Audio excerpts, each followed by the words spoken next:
Hindi pa pala tayo nakabayad sa pads, no? Hindi pa pala tayo nakabayad. Hi, so pabalik na kami ng Singapore. It's magsi 7 AM na actually, pero madilim pa rin kasi. Madilim-dilim pa, guys. Wait lang. Ayan, guys, so ang dilim po. Pasikat pa lang yung araw.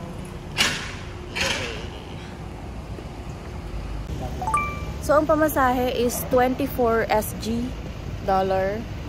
So, parang 1.9 kaming dalawa. Tama ba? Oo. Mas mahal yung galing Singapore. Pero same bus lang naman yung double deck. So, ewan ko bakit ganun. Mas mura pag galing ka dito. Morning! 7 AM na. Pero madilim pa rin. Nice! Sana ganito sa Pilipinas. Kasi late kami nagigising, so swak sa amin yung ganitong panahon.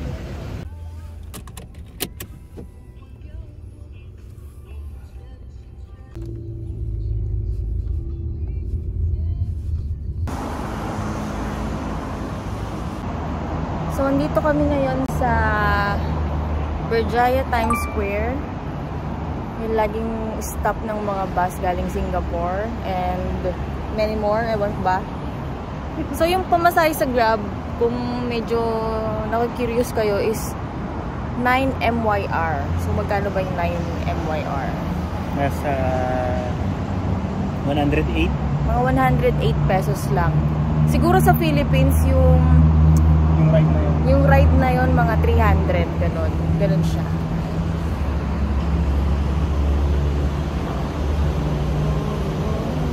Wow!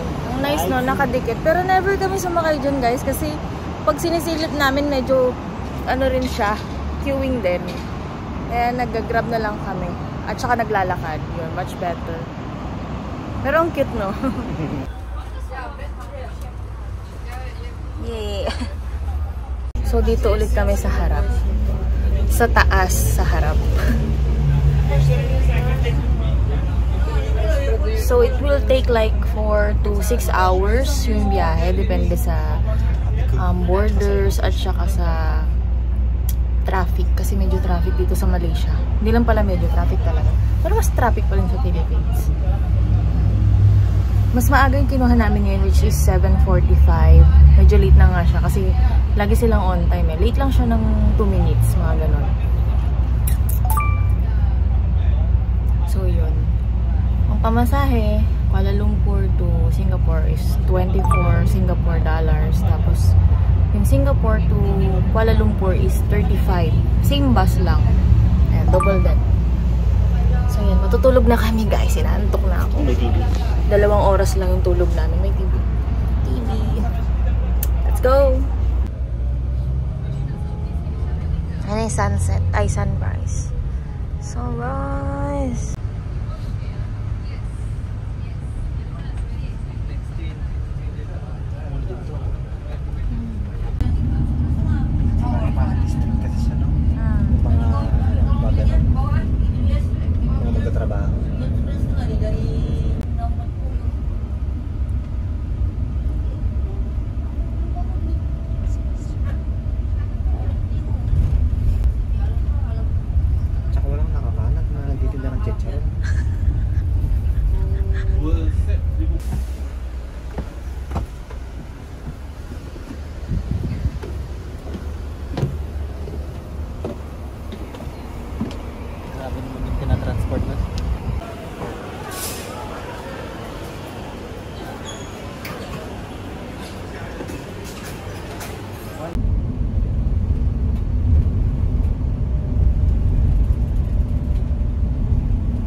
Let's go, let's go.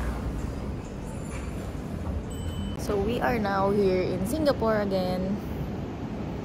Nag-work muna kami. Dala yung maleta. Kasi may meeting kami ng 4 PM.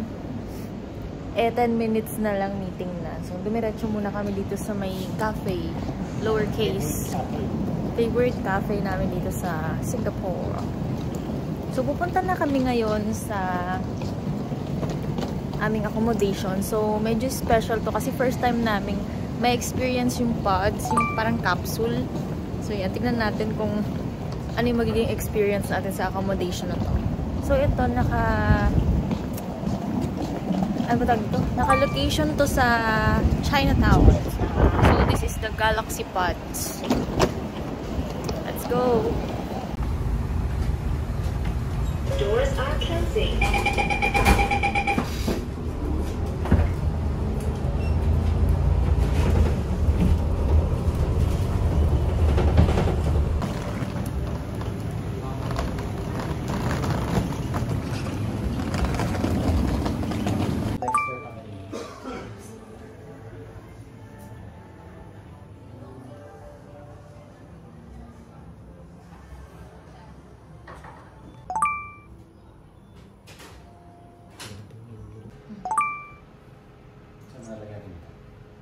Mamaya natin.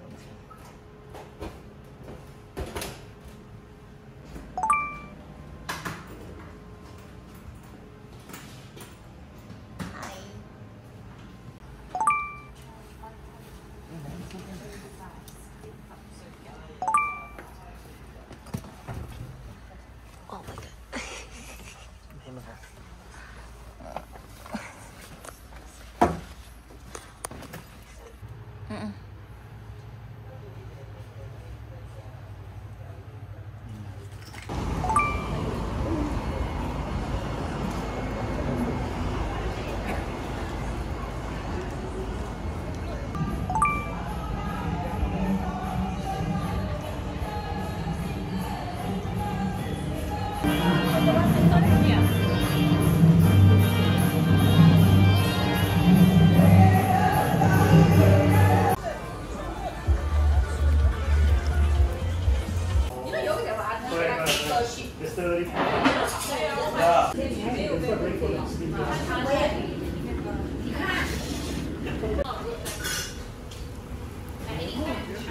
너무 부작해서 말도 안 나.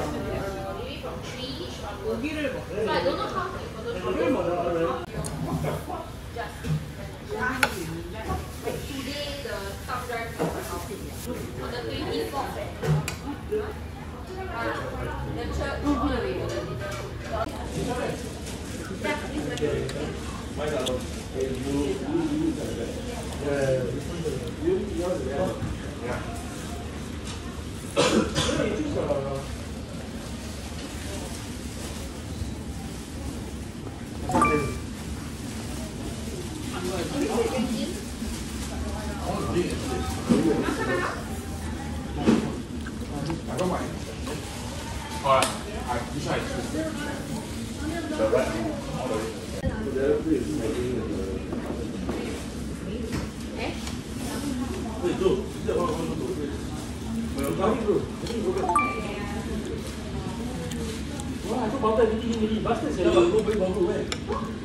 Tubig natin yan, ah.